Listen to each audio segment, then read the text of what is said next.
जय श्री कृष्णा। राधे राधे। सभी श्रद्धालु भक्त जनों को मेरा सादर प्रणाम है। आज आप श्रवण करेंगे बुधवार की गणेश भगवान की व्रत कथा। बुधवार का पावन दिन विघ्नहर्ता, मंगल करता, बुद्धि और विवेक के दाता श्री गणेश भगवान को समर्पित होता है। इस शुभ दिन गणपति पापा की पूजा अर्चना करने से जीवन के सभी विघ्न दूर होते हैं और कार्य में सफलता प्राप्ति होती है। प्रथम पूज्य श्री गणेश अपने भक्तों की सच्चे मन से की गई प्रार्थना को तुरंत स्वीकार करते हैं और सुख समृद्धि का आशीर्वाद प्रदान करते हैं। आइए इस मंगल बुधवार को श्रद्धा और विश्वास के साथ गणेश भगवान की गाथा आरती का श्रवण करें और अपने जीवन को मंगलमय बनाए। राधे राधे। सभी भक्त जनों को मेरा नमस्कार। आज हम बुधवार व्रत कथा सुनाने जा रही हूँ। आप सभी श्रद्धा भक्ति से बुधवार का व्रत कथा को श्रवण करें। एक समय की बात है कि साहूकार अपनी पत्नी को लाने के लिए अपने ससुराल गया। कुछ दिन रहने के बाद उसने अपनी पत्नी के साथ अपने घर आने की सोची। दुर्भाग्य से उस दिन बुधवार का दिन था। लड़की के परिवार वालों ने कहा कि आज बुधवार का दिन है, जो कि किसी कार्य हेतु शुभ काम नहीं माना जाता है, इसलिए आज तुम मत जाओ। किंतु साहूकार ने किसी की एक बात नहीं मानी और पत्नी समेत अपने ससुराल से घर को प्रस्थान किया। रास्ते में साहूकार की पत्नी को प्यास लग गई। उसने साहूकार से कहा कि मुझे प्यास लगी है। साहूकार ने कहा, तुम बैलगाड़ी में ही बैठो, मैं पानी लेकर आता हूँ। जब वो पानी लेकर आया तो उसने देखा कि उसकी पत्नी शकल का एक आदमी उसकी पत्नी के साथ बैठा है। तब उसने जाकर उस पुरुष से पूछा, तुम कौन हो? तब उसने कहा, मैं साहूकार हूँ। और फिर दोनों के बीच में झगड़ा शुरू हो गया और वहाँ लोग और कुछ सिपाही आ गया, जिन्होंने उस स्त्री से पूछा, तुम्हारा पति कौन है? तब वो इसका उत्तर ना दे सकी और साहूकार अपने मन में कहने लगा कि यह प्रभु की कैसी लीला है। तब आकाशवाणी हुई और बोली, मूर्ख, आज बुधवार के दिन था, तब भी तूने आज ही गावना किया है। सब भगवान बुध देव के प्रकोप से हो रहा है, वो तुझसे रूठे हुए है। तब साहूकार ने भगवान बुध देव से क्षमा मांगी। तब वो आकाशवाणी खत्म हो गई और इंसान के रूप में आए बुध देव भी अदृश्य हो गए। और फिर साहूकार अपनी पत्नी संग घर गया और भगवान बुध देव की पूजा की। जो भी इस व्रत कथा को सुनता है उसको बुधवार की यात्रा करने का पाप नहीं लगता है। अब दूसरा कथा। समातापुर नगर में मधुसूदन नाम का एक व्यक्ति वो रहता था। वो बहुत धनवान था। मधुसूदन का विवाह बलरामपुर नगर की सुंदर और गुणवती लड़की संगीता से हुआ था। एक बार मधुसूदन अपनी पत्नी को लेने बुधवार के दिन बलरामपुर गया। मधुसूदन ने पत्नी के माता पिता से संगीता को विदा करने के लिए कहा। माता पिता बोले, बेटा, आज बुधवार है। बुधवार को किसी भी शुभ कार्य के लिए यात्रा नहीं करते। लेकिन मधुसूदन नहीं माना।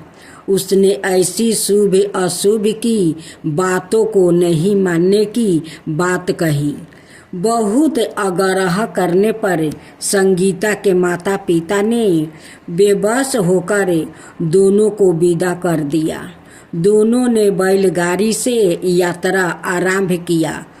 2 कोस की यात्रा के बाद उसकी गाड़ी का एक पहिया टूट गया।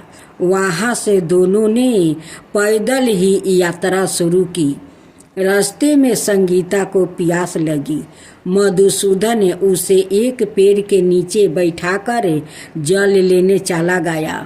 थोड़ी देर बाद जब मधुसूदन कहीं से जल लेकर वापस आया तो वो बुरी तरह हैरान हो गया, क्योंकि उसकी पत्नी के पास उसकी ही शकल सूरत का एक दूसरा व्याकृत बैठा था।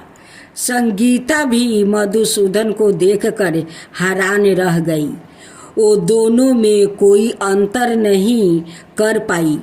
मधुसूदन ने उस व्याकृत से पूछा, तुम कौन हो और मेरी पत्नी के पास क्यों बैठा हो? मधुसूदन की बात सुनकर उस व्याकृत ने कहा, अरे भाई, यह मेरी पत्नी संगीता है। मैं अपनी पत्नी को ससुराल से विदा कराकर लाया हूँ। लेकिन तुम कौन हो जो मुझसे ऐसा प्रश्न कर रहे हो? मधुसूदन ने लगभग चीखते चिल्लाते हुए कहा, तुम जरूर कोई चोर या ठग हो। यह मेरी पत्नी संगीता है। मैं इसे पेड़ के नीचे बैठाकर जल लेने गया था। इस पर उस व्याकृत ने कहा, अरे भाई, झूठ तो तुम बोल रहे हो। संगीता को प्यास लगने पर जल लेने तो मैं गया था। मैंने तो जल लाकर अपनी पत्नी को पिला भी दिया है। अब तुम चुपचाप यहाँ से चलते बनो, नहीं तो किसी सिपाही को बुलवा कर तुम्हें पकड़वा दूंगा। दोनों एक दूसरे से लड़ने लगे। उन्हें लड़ते देखकर बहुत से लोग वहाँ इकट्ठा हो गया। नगर के कुछ सिपाही भी वहाँ आ गया। सिपाही उन दोनों को पकड़कर राजा के पास ले गया। सारी कहानी सुनाकर राजा भी कोई निर्णय नहीं कर पाया। संगीता भी उन दोनों में से अपने वास्तविक पति को नहीं पहचान पा रही थी। राजा ने दोनों को कारागार में डालने के लिए कहा। राजा के फैसले पर असली मधुसूदन भयभीत हो उठा। तभी आकाशवाणी हुई, मधुसूदन, तूने संगीता के माता पिता की बात नहीं मानी और बुधवार के दिन अपने ससुराल से प्रस्ताव किया। यह सब भगवान बुद्ध देव के प्रकोप से हो रहा है। मधुसूदन ने भगवान बुद्ध देव से प्रार्थना की कि हे भगवान बुद्ध देव, मुझे क्षमा कर दीजिए। मुझसे बहुत बड़ी गलती हुई है। भविष्य में अब कभी बुधवार के दिन यात्रा नहीं करूँगा और सदाए बुधवार को आपका व्रत किया करूँगा। मधुसूदन के प्रार्थना करने से भगवान बुद्ध देव ने उसे क्षमा कर दिया। तभी दूसरा व्याकृत राजा के सामने से गायब हो गया। राजा और दूसरों लोग इस चमत्कार को देखकर हैरान हो गया। भगवान बुद्ध देव की इस अनुकंपा से राजा ने मधुसूदन और उसकी पत्नी को सम्मान पूर्वक विदा किया। कुछ दूर चलने पर रास्ते में उन्हें बैलगाड़ी मिल गई। बैलगाड़ी का टूटा हुआ पहिया भी जोड़ा लग गया। दोनों उसमें बैठकर समातापुर की ओर चल दिया। मधुसूदन और उसकी पत्नी संगीता दोनों बुधवार को व्रत करते हुए आनंद पूर्वक जीवन यापन करने लगा। भगवान बुद्धदेव की अनुकंपा से उनके घर में धन संपत्ति की वर्षा होने लगी। जल्दी ही उनके जीवन में खुशियाँ ही खुशियाँ भर गई। बुधवार का व्रत करने से स्त्री पुरुष के जीवन में सभी मंगल कामना पूरी होती है और व्रत करने वाले को बुधवार के दिन किसी आवश्यकता काम से यात्रा करने पर कोई कष्ट भी नहीं होता है। लक्ष्मी जी की कथा। एक गांव में एक साहूकार वो रहता था। साहूकार की एक बेटी थी। वो हर रोज पीपल सींचने जाती थी। पीपल के वृक्ष में से लक्ष्मी जी निकलती थी और चली जाती। एक दिन लक्ष्मी जी ने साहूकार की बेटी से कहा, तू मेरी सहेली बन जा। तब लड़की ने कहा कि मैं अपने पिता से पूछकर कल आऊँगी। साहूकार की बेटी ने घर जाकर अपने पिता को सारी बातें कह दिया। तब उसके पिताजी बोले, वो तो लक्ष्मी जी है, अपने को और क्या चाहिए, तू लक्ष्मी जी की सहेली बन जा। दूसरे दिन वो लड़की फिर गई। तब लक्ष्मी जी पीपल के पेड़ से निकल कर आई और कही, सहेली बन जा। तो लड़की ने कहा, बन जाऊंगी, और दोनों सहेली बन गई। लक्ष्मी जी ने उसको खाने का न्योता दिया। घर आकर लड़की ने माँ बाप को कहा कि मेरी सहेली ने मुझे खाने का न्योता दिया है। तब बाप ने कहा कि सहेली के घर जिमाने जाइयो, पर घर को संभाल कर जाना। तब वह लक्ष्मी जी के यहाँ वो भोजन करने गई। तो लक्ष्मी जी ने उसे साल दुसाला ओढ़ने के लिए दिया, रुपया दिया, सोने की चौकी, सोने की थाली में 36 प्रकार का भोजन करवा दिया।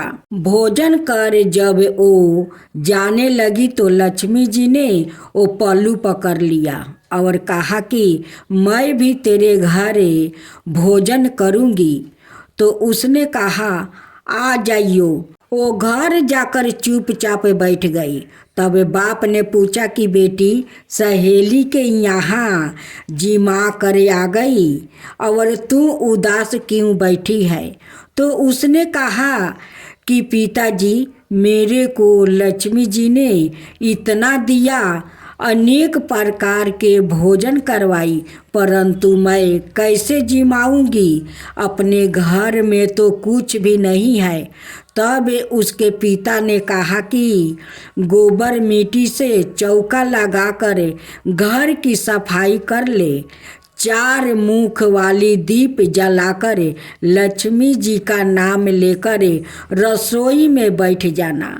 लड़की सफाई करके लड्डू लेकर बैठ गई। उसी समय एक रानी नहा रही थी। उसका 9 लाखा हार चीले उठा कर ले गया और उसके घर वह 9 लाखा हार डाल गई और उसका लड्डू ले गई। बाद में वह हार को तोड़कर बाजार में गई बेचने और सामान लेने लगी। तो सोनार ने पूछा कि क्या चाहिए? तब उसने कहा कि सोने की चौकी, सोने का थाल, साल दुसाला दे दो, मोहर दे दो और समगरी दे दो। 36 प्रकार का भोजन हो जाए, इतना सामान दे दो। सारी चीज़ें लेकर बहुत तैयारी करी और रसोई बनाई। तब गणेश जी से कहा कि लक्ष्मी जी को बुलाओ। आगे आगे गणेश जी और पीछे पीछे लक्ष्मी जी आई। उसने फिर चौकी डाल दी और कहा, सहेली चौकी पर बैठ जाओ।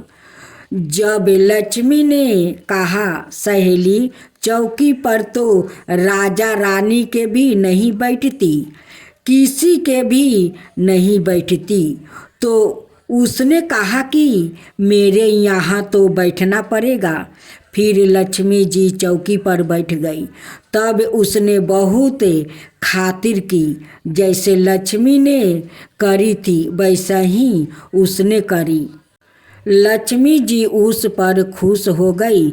घर में खूब रुपया और लक्ष्मी हो गई। साहूकार की बेटी ने कहा, मैं अभी आ रही हूँ, तुम यही बैठी रहना, और वह चली गई।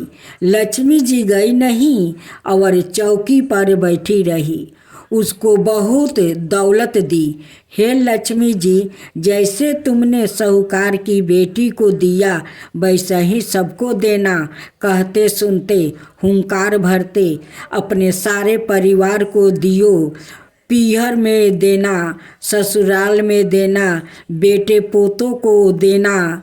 लक्ष्मी माता सबका कष्ट दूर करना, दरिद्रता दूर करना, सबकी मनोकामना पूर्ण करना। लक्ष्मी जी की पावन शुभ आरती। ओम जय लक्ष्मी माता मैया, जय लक्ष्मी माता, तुमको निशिदिन सेवते हरि विष्णु विधाता। ओम जय लक्ष्मी माता, ओम जय लक्ष्मी माता। ओम बारंब ब्राह्मणी, तुम ही हो जगी माता, तुम ही हो जगी माता। सूर्य चंद्रमा दावते नारद ऋषि गाता। ओम जय लक्ष्मी माता, ओम जय लक्ष्मी माता। दुर्गा रूप निरंजनी, सुख संपत्ति दाता। जो कोई तुमको दावते रिद्धि सिद्धि धन पाता। दुर्गा रूप निरंजनी, सुख संपत्ति दाता। जो कोई तुमको दावते रिद्धि सिद्धि धन पाता। ओम जय लक्ष्मी माता, ओम जय लक्ष्मी माता। तुम पातालनी वासिनी, तुम ही सुविदाता। तुम पातालनी वासिनी, तुम ही सुविदाता। कर्म प्रभाव प्रकाशिनी, भवानी दीक्षिता राता। ओम जय लक्ष्मी माता, ओम जय लक्ष्मी माता। जिस घर में तुम रहती सब सद्गुणी आता। जिस घर में तुम रहती सब सद्गुणी आता। सब संभव हो जाता, मन नहीं घबराता। सब संभव हो जाता, मन नहीं घबराता। ओम जय लक्ष्मी माता, ओम जय लक्ष्मी माता। तुम बिना ज्ञान न होवे, बस्तर न कोई पाता। तुम बिना ज्ञान न होवे, बस्तर न कोई पाता। खाने पानी का बेभाव सब तुमसे आता। ओम जय लक्ष्मी माता, ओम जय लक्ष्मी माता। सुगुनि मंदिर सुंदरी, क्षीरोधि जाता रतन चतुर्दर्शन तुम बिना कोई नहीं पाता। रतन चतुर्दर्शी तुम बिना कोई नहीं पाता। रतन चतुर्दशी तुम बिना कोई नहीं पाता। ओम जय लक्ष्मी माता, ओम जय लक्ष्मी माता। श्री महालक्ष्मी जी की आरती, श्री महालक्ष्मी जी की आरती जो कोई जन गाता। पूरी आनंद समाता पाप उतर जाता। पूरी आनंद समाता पाप उतर जाता। ओम जय लक्ष्मी माता, मैया जय लक्ष्मी माता। ओम जय लक्ष्मी माता, मैया जय लक्ष्मी माता। गणेश जी की आरती। जय गणेश जय गणेश जय गणेश देवा। माता जकी पार्वती पिता महादेवा। एक दंत दयावंती चार भुजधारी। माथे सिंदूर सोहे मूस की सवारी। जय गणेश जय गणेश जय गणेश देवा। माता रखी पार्वती पिता महादेवा। जय गणेश जय गणेश जय गणेश देवा। माता रखी पार्वती पिता महादेवा। एक दंत दयावंती चार भुजधारी। माथे सिंदूर सोहे मूस की सवारी। पान चढ़े फूल चढ़े और चढ़े मेवा। लड्डुअन का भोग लगे संत करे सेवा। पान चढ़े फूल चढ़े और चढ़े मेवा। लड्डुअन का भोग लगे संत करे सेवा। जय गणेश जय गणेश जय गणेश देवा। माता रखी पार्वती पिता महादेवा। अंधन को आँख देती कोढ़ियन को काया। बाजिन को पुत्र देते निर्धन को माया। अंधन को आँख देती कोढ़ियन को काया। बाजिन को पुत्र देते निर्धन को माया। सूर शाम शरण आए सफल की जो सेवा। जय गणेश जय गणेश जय गणेश देवा। माता रखी पार्वती पिता महादेवा। दीनन की लाज रखो शुभ सुतिकारी। दीनन की लाज रखो शुभ सुतिकारी। कामना को पूर्ण करो जय बलिहारी। कामना को पूर्ण करो जय बलिहारी। जय गणेश जय गणेश जय गणेश देवा। माता रखी पार्वती पिता महादेवा। अब गणेश चालीसा। जय गणपति सद्गुण सदन कवि बरबादन कृपाले। विघ्न हरण मंगल करण जय जय गिरिजालाल। जय जय जय गणपति राजू मंगल भरण करण सुख काजू। जय गज बंदन साधन सुखदाता। विश्व विनायक बुद्धि विधाता। वर के ढूंढे सूची ढूंढे सुहावन तिलक की पुण्य भार मन भावन। राजत माने मुक्तन उर्माला। सौरन माटुक सिर नये न विशाला।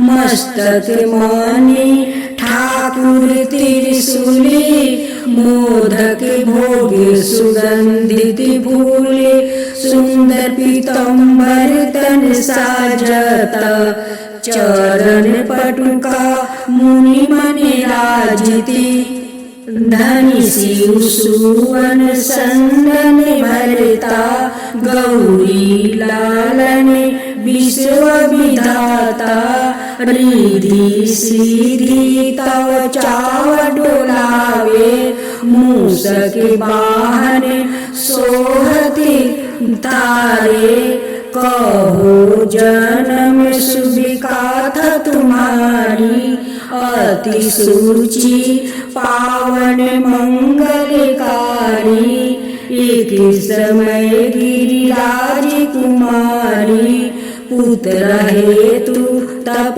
की नहे भारी, भयो जग जग पुण्यनुपा, तब पहुँचे तुम धरी धीरज रूपा, अतिथि जानी गौरी सुखारी, बहु विधि सेवा करी तुम्हारी, अति प्रसन्न है तुम बर दीना, मातु पुत्रा हिति जो ताप कीना, मिलहि पुत्रा तुम्हि बुद्धि विशाला, बिना गर्भ धारण किए काला, गणनायक गुणे ज्ञान निधाना, पूजित प्रथम रूप भगवाना, अस कहीं अंतर ध्यान रूप है पलना, पर बालक स्वरूप है बनी शिशु रोदन, जब ही तुम ठाना, लखी मुखी सुखी नाही गौरी समाना, सकल मगन सुखी मंगल गावही, नभते सूरन सुमन बरसवही, शंभु उमा बहुदान लुटावही, सूर्य मुनि जन सुति देखन आवही, लखी अति आनंद मंगल साजा, देखन भी आए शनि राजा, निजी अवगुण गुनी शनि मनि माही, बालक देखने चाहत नाही, गिरिराज कुछ मन भेदे बाढ़ावे, उत्साह मोर नासनी तोहे भावे, कहन लगे शनि मन सुकुचाई, का करी है शिशु मोहि देखाई, नहीं विश्वास उमा कर भाव, शनि सो बालक देखन कहाऊ, तही शनि दीर्घ कोन पर कासा, बालक सिर उड़ी गयो आकाशा, गिरिजा गिरी विकल है धरनी सो दुखी दासा, गायो नाही बरनी हाहाकारा, मचायो कैलाश शनि की न हो लखी सुति को नासा, तुरते गरुड़ चढ़ी विष्णु सिधारे, काटी चक्र सो गज सिर लाए, बालक के धर ऊपर धरायो, प्राण मंत्र पढ़े संकट डरायो, नामी गणेश शंभु तब की नहे पर तम पूजिया, बुद्धि निधि बड़े दिन हो, बुद्धि परीक्षा जब शिव की नहा, पृथ्वी के परीक्षण लीना, चले संडने भरमी भुलाई रची बैठे तुम्हें बुद्धि उपाई चरण मातु पिता के धर्म न हो तिनके साथे परीक्षण की न हो धनी गणेश कहीं शिव हरि है हरि से न बीते सूरन सुमन बहु बरसे तुम्हारी महिमा बुद्धि बड़ाई से साहस मुखे सके न काई मैं मातीहीने मलिन दुखियारी करहूँ कौन विधि बीनाए तुम्हारी भजते राम सुंदर प्रभु दासा लखे प्रयोगी काकारा दुर्वासा अबे प्रभु दाया दिन पर की जो अपनी शक्ति भक्ति कुछ दीजो।